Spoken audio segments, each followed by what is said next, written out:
On a chilly autumn night, inside the sleek showroom of Elite Motors, a tire iron became the weapon of last resort for one desperate woman. But was it an act of violence or self-defense? In the dimly lit corner of the dealership, where luxury cars gleam under spotlights, a life-altering confrontation unfolded. Ammani Carter, a hardworking sales associate at Elite Motors, found herself cornered by her manipulative boss, Frank R. Baugher.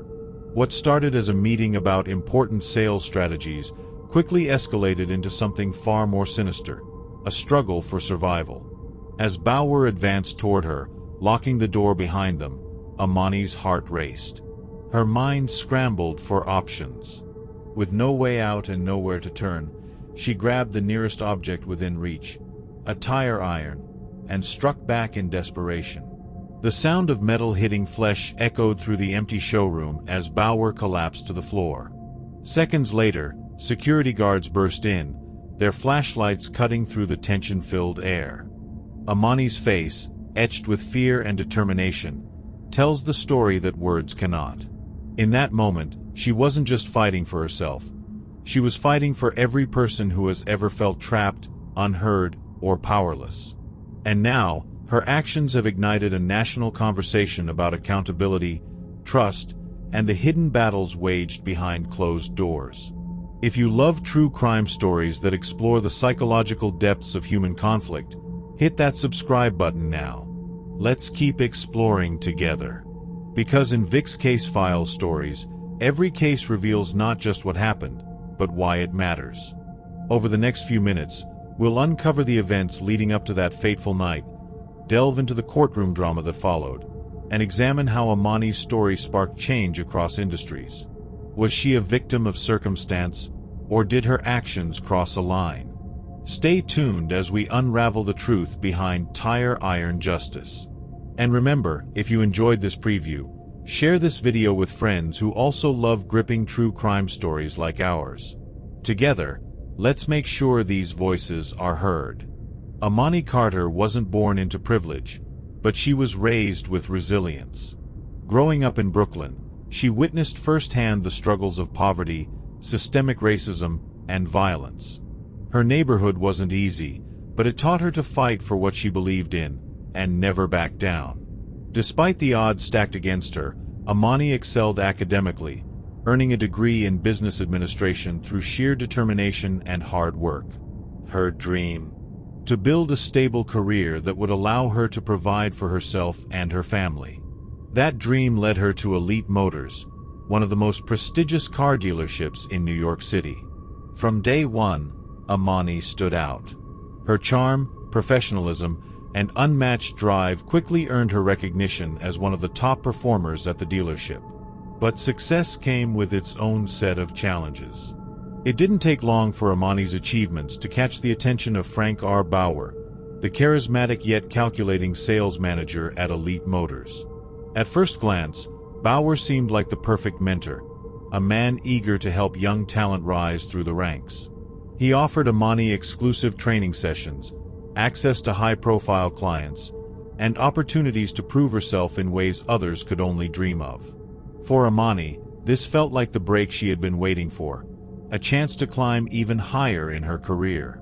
Under his guidance, Ammani flourished. She closed deals with ease, earning praise from both colleagues and customers alike. But beneath the surface, there were signs, subtle at first, that something wasn't quite right. Baugher's mentorship began to feel less about professional growth and more about control. At first, it was small things, lingering touches during meetings, slightly inappropriate comments brushed off as jokes, invitations to private discussions outside regular hours. Ammani tried to ignore them, telling herself she was reading too much into it. After all, this was her big opportunity, and she couldn't afford to let anything jeopardize it. Yet deep down, a growing unease gnawed at her, warning her that the situation might not be as innocent as it seemed. Still, Ammani pressed on, determined to focus on her goals. Little did she know, this was just the beginning of a dangerous game, one where the line between mentorship and manipulation would blur beyond recognition. The early interactions between Ammani and Baugher painted a picture of mutual respect, or so it seemed. During their first few meetings, Baugher presented himself as a supportive figure, offering advice and encouragement tailored specifically to Ammani's ambitions. He praised her skills, calling her one of the brightest minds he'd ever encountered. These compliments bolstered her confidence, reinforcing her belief that she had found a true ally in him. However, cracks began to show almost immediately. A hand lingering just a little too long on her shoulder after a handshake. A joke about her appearance delivered under the guise of camaraderie. An invitation to meet late at night to discuss important strategies, despite no clear reason why such discussions couldn't wait until regular business hours. Each incident, individually, seemed harmless enough. But taken together, they created an unsettling pattern. One Ammani struggled to reconcile with her initial perception of Baugher. Ammani's discomfort grew with each passing week. Though she couldn't put her finger on exactly what was wrong, she started noticing how other women at the dealership seemed to avoid Baugher whenever possible. One evening, while grabbing coffee with her closest friend and co-worker, Layla Washington, Ammani finally voiced her concerns. Layla listened intently before sharing stories of her own, the whispers about Baugher's past behavior, the rumors of women who had mysteriously disappeared or been forced out after rejecting him. Layla's words lingered in Ammani's mind, planting seeds of doubt. Was she imagining things, or was Baugher hiding something far darker beneath his polished exterior? As the weeks went by, these questions haunted her, foreshadowing the storm that was brewing just around the corner. And though she couldn't have known it then, those subtle hints of discomfort would soon escalate into a nightmare she never imagined possible. Her friend's warnings served as both a wake-up call and a lifeline, reinforcing her suspicions and urging her to tread carefully. Despite Layla's cautionary tales, Ammani found herself trapped in a web of manipulation spun by Baugher. Every meeting he requested felt like walking on eggshells. She couldn't refuse without raising suspicion, yet every encounter left her feeling violated. Flashbacks of their interactions began to haunt her thoughts. The way Baugher would lock eyes with her for just a second too long, the subtle innuendos disguised as jokes, the pressure to attend late-night strategy sessions where no one else was present. Ammani started documenting everything, every inappropriate comment, every unwelcome touch, every strange request. It was her way of regaining control, of preparing herself for whatever lay ahead. But despite her efforts, the situation continued to escalate. Baugher's behavior grew bolder, his intentions clearer, and Ammani's unease transformed into outright fear. Little did she know, the fateful evening that would change her life forever was fast approaching. The night of the incident began innocently enough, or so it seemed. Baugher approached Ammani at the end of a long workday, his tone casual but insistent. "Ammani, I need to go over some important sales strategies with you. Can we meet in the showroom for a few minutes?" His words carried an air of authority, leaving little room for refusal. Reluctantly, Ammani agreed, though her instincts screamed otherwise. As she entered the showroom, the atmosphere shifted instantly. The bright lights of the dealership were dimmed, casting eerie shadows across the sleek cars lining the space. Baugher followed closely behind, locking the door behind them before turning to face her. His demeanor changed abruptly. He was no longer the charming mentor, but a predator closing in on its prey. "You've been doing great work, Ammani," Baugher began, his voice low and menacing. "But I think it's time we discussed your future here." His words dripped with false sincerity, masking the true purpose of their meeting. As he moved closer, Ammani's heart raced. She took a step back, instinctively putting distance between them, but Baugher advanced relentlessly. Panic set in as Baugher cornered her against a display case. His hands reached out, not to shake hers, but to grab her forcefully. Ammani fought back instinctively, kneeing him in the groin and trying to break free. Enraged, Baugher lunged again, determined to subdue her. In that moment of desperation, Ammani spotted a tire iron resting nearby, a tool used for demonstrations with customers. Without hesitation, she grabbed it, swinging it with all her strength. The impact sent Baugher reeling, collapsing to the floor. Seconds later, security guards burst into the showroom, their flashlights cutting through the darkness. They immediately detained Ammani, ignoring her frantic explanations. As sirens wailed outside, Ammani realized the gravity of the situation. She had acted in self-defense, but the world beyond those doors wouldn't see it that way, not yet. In the moments that followed, Ammani's mind raced with questions. Would anyone believe her? Could she prove Baugher's misconduct? And most importantly, how could she survive the storm that was sure to follow? As the police led her away, she clung to the hope that justice would prevail, but the road ahead promised to be fraught with challenges. Within hours, news of the incident spread like wildfire. Headlines screamed accusations of workplace violence, portraying Ammani as unstable and aggressive. Sales associate assaults manager with tire iron read one headline, while another declared, Elite Motors employee goes rogue. The media frenzy painted a one-sided picture, focusing solely on the act itself while ignoring the broader context of Baugher's predatory behavior. Elite Motors, eager to protect its reputation, issued a statement condemning Ammani's actions. Corporate attorney Nicholas A. Molina was brought in to prosecute her case, framing her as a disgruntled worker seeking revenge against her superior. Molina's arguments were calculated and ruthless, painting Ammani as someone who snapped under pressure, disregarding any evidence of Baugher's history of misconduct. Meanwhile, Ammani found representation in the form of renowned defense attorney Gabrielle Pearson. Known for her tenacity and commitment to justice, Pearson saw potential in Ammani's story, a chance to expose systemic failures within the automotive industry and hold powerful abusers accountable.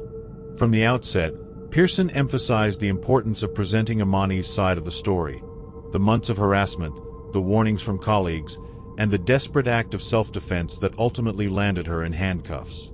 The public discourse surrounding the case grew increasingly polarized. Supporters of Ammani rallied online, sharing stories of their own experiences with workplace harassment and demanding accountability for Baugher's actions. Others, swayed by sensationalist headlines, dismissed her claims as excuses for violent behavior. Social media buzzed with hashtags like #BelieveSurvivors and #JusticeForAmmani, while detractors countered with accusations of opportunism and fabrication. Amidst the chaos, Ammani faced mounting pressure. Her personal life became a public spectacle, with reporters staking out her home and digging into her past. Friends and family stood by her, offering support, but the weight of the world's judgment bore heavily on her shoulders. Yet through it all, she remained resolute, knowing that her fight wasn't just for herself, it was for every survivor who had ever been silenced. As the legal battle loomed on the horizon, both sides prepared for a fierce showdown. Nicholas A. Molina sought to dismantle Ammani's credibility, while Gabrielle Pearson worked tirelessly to build a compelling case rooted in truth and justice. The stakes couldn't be higher, not just for Ammani, but for the countless others whose voices depended on her success. What began as a private struggle between Ammani and Baugher had now evolved into a national conversation about power, corruption, and the courage required to stand up against abuse. The question remained: would the system finally listen? Or would Ammani become another casualty of institutional failure? The courtroom was a battleground, and both sides prepared for an intense fight. Corporate attorney Nicholas A. Molina, representing Elite Motors, wasted no time in framing Ammani Carter as the aggressor. His prosecution strategy revolved around portraying her as unstable, aggressive, and vengeful, a disgruntled employee who snapped under pressure and used violence to settle personal scores. Molina's opening statement painted a vivid picture of chaos at Elite Motors, suggesting that Ammani's actions were premeditated and fueled by resentment toward her superior. He emphasized her use of a tire iron, a tool not typically associated with self-defense, as evidence of her intent to harm. "Ladies and gentlemen," Molina declared, his voice dripping with conviction, "this is not a case of self-defense but one of calculated aggression." Ammani Carter took matters into her own hands, disregarding all rules of conduct and professionalism. His arguments relied heavily on undermining Ammani's credibility, questioning her character and motives while dismissing any claims of harassment or misconduct by Frank R. Baugher. To Molina, Ammani was nothing more than a troublemaker seeking revenge against her boss, using false accusations to justify her violent behavior. On the other side of the aisle stood Gabrielle Pearson, Ammani's defense attorney, whose approach couldn't have been more different. Pearson understood that this wasn't just about proving self-defense. It was about exposing the systemic failures that allowed Baugher's predatory behavior to go unchecked for years. Her opening statement set the tone for what would become a powerful narrative of bravery, resilience, and institutional betrayal. Ammani Carter did not wake up one morning and decide to assault her boss. Pearson began, her voice steady and unwavering. She fought back because she had no choice. For months, she endured harassment, intimidation, and manipulation at the hands of Frank R. Baugher, a man who exploited his position of power to prey on vulnerable employees. Today, we ask you to look beyond the headlines and see the truth. Ammani acted in self-defense, not out of malice or anger. Pearson's strategy focused on dismantling Molina's narrative piece by piece. She presented evidence of Baugher's long history of misconduct, including documented complaints from past employees and internal memos showing how Elite Motors consistently failed to address these issues.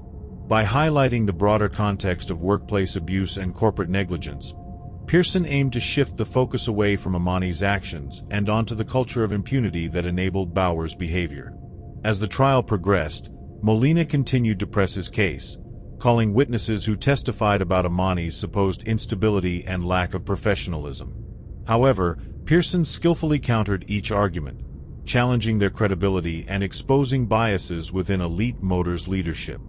Her cross-examinations revealed how the company prioritized protecting its reputation over supporting victims, further reinforcing her client's claim of systemic failure.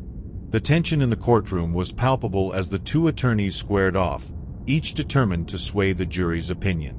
While Molina sought to vilify Ammani, Pearson worked tirelessly to humanize her, reminding the court of the courage it took to stand up against a powerful abuser. As closing arguments drew near, it became clear that this trial was about much more than one woman's fate. It was about holding accountable those who perpetuated a toxic work environment.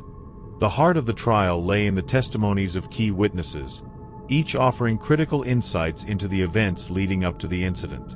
First to take the stand was Layla Washington, Ammani's closest friend and colleague at Elite Motors. With poise and clarity, Layla recounted her warnings to Ammani about Baugher's predatory tendencies, sharing stories of other women who had suffered similar fates. "I've seen it happen before," Layla testified, her voice trembling with emotion. "Women come forward, only to be silenced or forced out. It's like there's a pattern here, and no one wants to talk about it." Ammani wasn't imagining things. Frank R. Baugher has been doing this for years, and somehow, he always gets away with it. Her testimony struck a chord with the jury, shedding light on the culture of fear that permeated Elite Motors. Layla's words served as a reminder that Ammani's struggle was part of a larger issue affecting countless others in similar environments. Next, Julio J. McDermott, a former employee of Elite Motors, stepped forward to share his own harrowing experience. Julio described how he filed a formal complaint against Baugher years ago after witnessing inappropriate behavior toward female colleagues. Instead of addressing the issue, Elite Motors retaliated by pressuring him to resign, effectively covering up Baugher's misconduct. "I thought I was doing the right thing," Julio admitted, his voice heavy with regret. "But instead of investigating my claims, they made me feel like the problem was mine. I lost my job, my career, everything, all because I spoke up. And now, seeing what happened to Ammani, I realize how little has changed." Julio's testimony highlighted the cyclical nature of abuse and cover-ups within the dealership, reinforcing Pearson's argument that Elite Motors had systematically failed to protect its employees. Finally, it was Ammani's turn to testify. Her voice steady despite the weight of the moment, she recounted months of escalating harassment, detailing how Baugher's behavior evolved from subtle discomfort to outright predation. She spoke candidly about her growing unease, her attempts to document the incidents, and her eventual act of self-defense. This wasn't about revenge, Ammani declared, tears welling in her eyes. It was about survival. I didn't want to hurt anyone. I just wanted to stop being hurt. That night, I had no other option. And if speaking the truth means losing my job, then so be it. But I won't stay silent anymore. Her emotional testimony resonated deeply with the jury, humanizing her struggle and underscoring the bravery required to confront such abuse head-on. As she left the stand, the courtroom fell silent, the gravity of her words hanging in the air. After weeks of intense proceedings, the jury finally reached a verdict. When the judge called for the decision, every eye in the courtroom turned toward the panel of jurors. The foreperson rose slowly, holding a single sheet of paper. As she read aloud, a collective breath held by everyone present. Not guilty on all charges related to the assault. Cheers erupted from Ammani's supporters, while Elite Motors representatives exchanged tense glances. Though acquitted, Ammani still faced the harsh reality of losing her job due to company policy prohibiting employees involved in violent incidents, regardless of circumstances. This bittersweet outcome underscored the broader systemic issues plaguing workplaces across industries. Policies designed to protect institutions rather than individuals. Despite the setback, Ammani found solace in knowing that her fight had sparked meaningful conversations about accountability and justice. Her case became a rallying cry for survivors everywhere, inspiring others to speak out and demand change. The courtroom victory for Ammani Carter was just the beginning of a seismic shift within Elite Motors. As news of the verdict spread, public outrage reached a fever pitch. Customers who had once flocked to the dealership's pristine showrooms began turning away in droves. Social media campaigns like #BoycottEliteMotors gained traction, with former customers sharing stories of their own negative experiences. Sales plummeted, and stock prices tanked as investors lost confidence in the company's leadership. Reginald Harper, the owner of Elite Motors, found himself under intense scrutiny. Media outlets questioned his role in allowing Frank R. Baugher's misconduct to persist unchecked for so long. In an effort to salvage what remained of the company's reputation, Harper issued a public apology, acknowledging the systemic failures that enabled Baugher's behavior. However, words alone weren't enough to quell the backlash. Facing mounting pressure from regulators, shareholders, and the public, Harper took decisive action. First, he fired Frank R. Baugher, severing ties with a man whose actions had brought the company to its knees. Next, he announced sweeping reforms aimed at transforming Elite Motors into a safer, more equitable workplace. These changes included mandatory anti-harassment training. All employees were required to undergo comprehensive training sessions designed to educate them about recognizing and preventing harassment. Whistleblower protections. A new whistleblower hotline was established, allowing employees to report misconduct anonymously without fear of retaliation. Diversity and inclusion initiatives. Harper pledged to increase diversity among leadership positions, ensuring that marginalized voices would have a seat at the table moving forward. Despite these efforts, the damage had already been done. Many loyal employees left the company, disillusioned by years of neglect and abuse. Financial losses continued to mount as boycotts persisted, forcing Elite Motors to close several branches nationwide. Meanwhile, regulatory investigations into Elite Motors uncovered deeper issues within the organization. Documents revealed how complaints against Baugher had been systematically ignored or dismissed over the years, highlighting a culture of complicity that extended far beyond one individual. The findings prompted calls for greater accountability across the automotive industry, with lawmakers demanding stricter oversight of corporate practices. Harper addressed the public once again, this time through a series of town hall meetings and press conferences. He acknowledged the mistakes made by his company and promised to lead by example in creating a better future. While some skeptics doubted his sincerity, others saw genuine remorse in his efforts to rebuild trust with stakeholders. For Ammani Carter, Watching Elite Motors crumble under the weight of its own failures brought a measure of satisfaction, but also sadness. She knew firsthand the toll such environments took on those forced to endure them. Yet, she recognized that change wouldn't come overnight. It required sustained effort and vigilance. Her hope lay in the fact that her case had sparked meaningful conversations about power dynamics, consent. Ammani's trial didn't just rock Elite Motors. It sent shockwaves throughout the entire automotive industry. Other dealerships faced increased scrutiny as similar patterns of misconduct came to light. Employees emboldened by Ammani's courage began coming forward with their own stories of harassment and abuse, leading to a cascade of investigations and resignations. Legislators seized the opportunity to push for legislative changes aimed at protecting workers from retaliation and fostering safer workplaces. New laws mandated regular anti-harassment training for all employees, expanded protections for whistleblowers, and introduced penalties for companies that failed to address complaints promptly. These measures marked a significant step forward in addressing systemic inequalities that had long plagued the industry. Industry leaders convened at conferences and roundtables to discuss best practices for promoting equity and inclusion. Some even invited Ammani to speak at these events, recognizing her as a symbol of resistance and reform. Her presence served as both a reminder of past failures and a beacon of hope for future progress. Through collaboration and shared commitment, the automotive industry began taking steps toward becoming a safer, more supportive environment for all workers. Though her career at Elite Motors ended prematurely, Ammani channeled her experiences into activism. Partnering with organizations dedicated to fighting gender-based violence, she became a vocal advocate for workplace rights.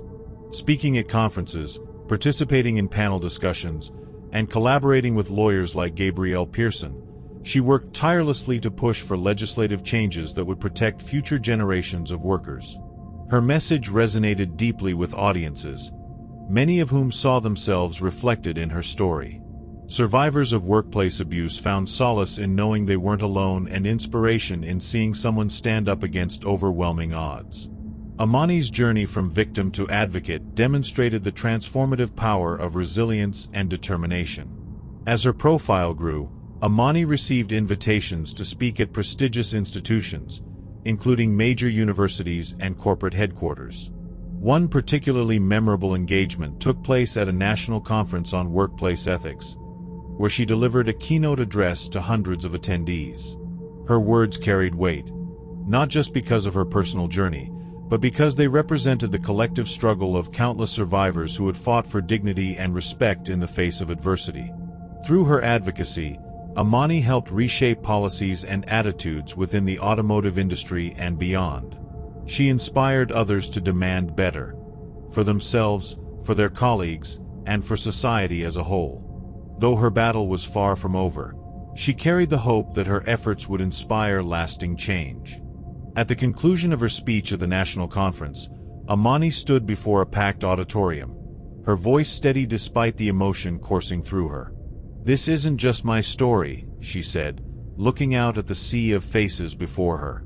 "It's your story too. Every time you choose to speak up, to stand up, to fight back, you're contributing to a movement that demands justice, equality, and respect." She paused, letting her words sink in. We can create workplaces where everyone feels safe, valued, and heard. But it starts with us, with our willingness to challenge the status quo and hold each other accountable. Together, we can build a better world, one that reflects the humanity we all deserve. The audience erupted in applause, their cheers echoing through the room. For Ammani, this moment wasn't the end. It was a continuation of the fight she'd begun years earlier in that dimly lit showroom at Elite Motors. Her case had sparked broader discussions about consent, trust, and societal stigma, reminding people everywhere that true change begins when we refuse to stay silent. As the lights dimmed and the crowd dispersed, Ammani walked away with renewed purpose. Her journey wasn't just about surviving, it was about thriving, about inspiring others to do the same. And though the road ahead promised challenges, she faced it with unwavering resolve, knowing that every step brought her closer to a brighter, more equitable future. As we reflect on Ammani Carter's incredible journey, one thing is clear. Her story sparks important questions about power, accountability, and the systems that either protect or fail us. But what do you think? Could Ammani have handled the situation differently? Was there another way out of that harrowing night in the showroom? And more importantly, should companies like Elite Motors be doing more to protect their employees from toxic environments? And if so, how? Leave your thoughts in the comments below. We want to hear from you. This isn't just a story, it's a conversation starter, and your voice matters. Together, let's keep discussing these critical issues and push for real change. Don't forget to like this video and hit that subscribe button for more captivating true crime stories here at Vic's Case File Stories. There's always another case waiting to be uncovered, another truth waiting to be told. Until next time, stay curious, stay engaged, and most importantly, never stop seeking justice.